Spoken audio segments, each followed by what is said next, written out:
Associate Justice of the Supreme Court of the United States, Ruth Bader Ginsberg, has died. For decades, Americans across political persuasions have viewed Ginsburg as a hero, both for her exceptional work as one of the best legal minds of her generation and for her dedication and commitment to the advancement of women's rights and human rights. While we try to process and mourn this loss, many of us can't help but ask, what happens now?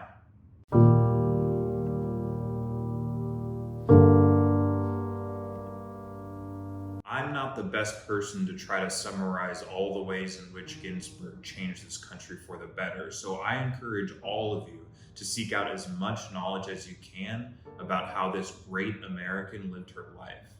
Her legacy lives on not only through her brilliant body of work, but also in the way she inspired Americans to apply themselves and express themselves not only through their talents, but also through their hard work.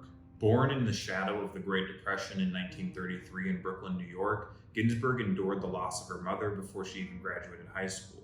She became a mother herself before she entered law school at Harvard and graduated tied for the top of her class from Columbia.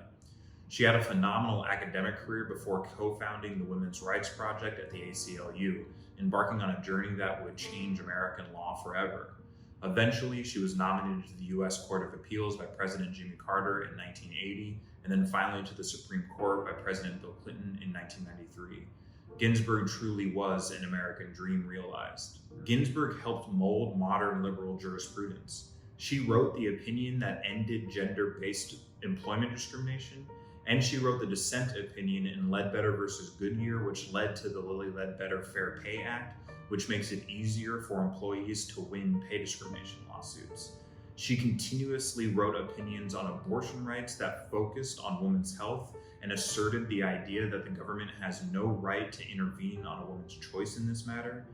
She upheld the Fourth Amendment protections of children against unlawful search and seizure, and she was even the first Supreme Court justice to officiate a same-sex wedding.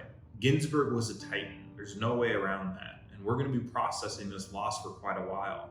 But the fact remains that there's a vacant seat in the Supreme Court and we have an election in a month and a half. So we've got a political powder keg on our hands. We've been here before pretty recently. In February of 2016, Justice Antonin Scalia passed away 11 months before an election. Now it's sort of taken for granted today, but I think it's always important to keep in mind that this didn't have to become the political crisis that it ended up being. The facts on the ground were pretty clear. Barack Obama was president at the time and he had a seat to fill. It was his job to nominate somebody and it was the Senate's job to consider them. But when he nominated Merrick Garland, Mitch McConnell refused to consider him and he left the seat open until after the election, which Republicans won in the Electoral College. This is no small matter. In fact, it's quite the opposite.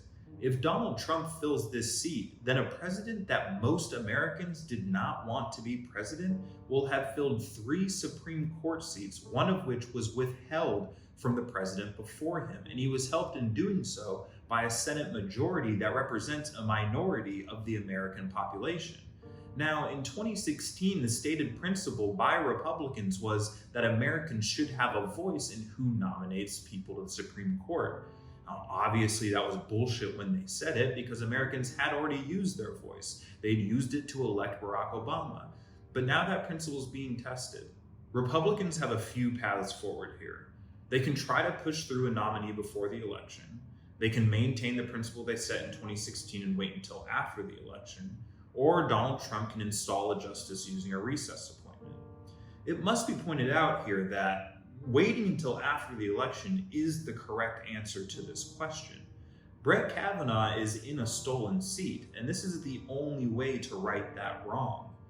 It would restore the court's legitimacy as a nonpartisan branch of the government, not to mention it would save the country from the absolute shitstorm that will follow if they fill this seat. It is the right thing to do, but it's not what Mitch McConnell says he's going to do, and that shouldn't surprise any of us. It's been the explicit goal of his career to use the least democratic arm of the government to impose his minority worldview onto the rest of us, and he's delivered at every opportunity. So what's going to happen? If Donald Trump fills this seat, whether it's before the election, during the interim period between the election and inauguration, or with a recess appointment, the sole political focus for Democrats in 2021 has to be scorched earth retribution. And honestly, nobody can really blame them on any legitimate principle. Two things that already have very good arguments for happening need to be done with haste. First, we have to eliminate the filibuster, and then we need to pursue statehood for DC and Puerto Rico. You can go watch my video on eliminating the filibuster if you want to learn about all the different reasons why it needs to go, but in short, Democrats just simply can't afford any legislative barriers in doing the things that they need to do next. DC and Puerto Rico should be states already. There's no good reason why constitutionally protected American citizens don't have representation in Congress. And if rural states continue to have disproportionate power in the Senate, it will eventually break this country. I'm not saying that to be dramatic or to exaggerate. I really mean that. It eventually will break this country. Then Democrats have to expand the courts by at least 2 seats. It's the only way to bring balance back to the Supreme Court. They'll have legitimate congressional authority to do it. Republicans certainly wouldn't hesitate to use that authority, and Democrats shouldn't hesitate to use it either. No reasonable person can expect Democrats to just roll over and keep getting strong-armed like this. The court has been expanded in the past, and we can expand it again. People shouldn't act like this is some extreme act or anything like that. We should also consider 18-year term limits for Supreme Court justices. It's really crazy that we just sort of leave this really consequential decision up to chance. It's absolutely ridiculous that Ginsburg is taking heat right now for not stepping down during Barack Obama's term. No Supreme Court justice should be expected to predict the future like that. Just give them term limits. The only other hope is that conservatives find their conscience.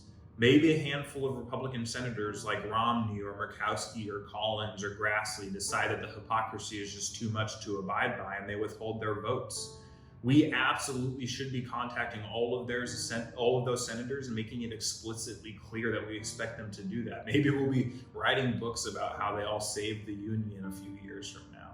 Or maybe the conservative legal community makes it clear that they expect for the norms that we have to be respected insofar that we still have any. But I wouldn't hold my breath for either of those two outcomes. And either way, Donald Trump can still make a recess appointment. He sort of needs to have a majority in the Supreme Court going into this election because he's made it pretty clear that he's very interested in contesting the results if he loses. The inconvenient truth is that Mitch McConnell poisoned the system when he withheld a vote on Merrick Garland, and we're still feeling the consequences from that decision. To the notorious RBG, thank you for everything. We're going to miss you.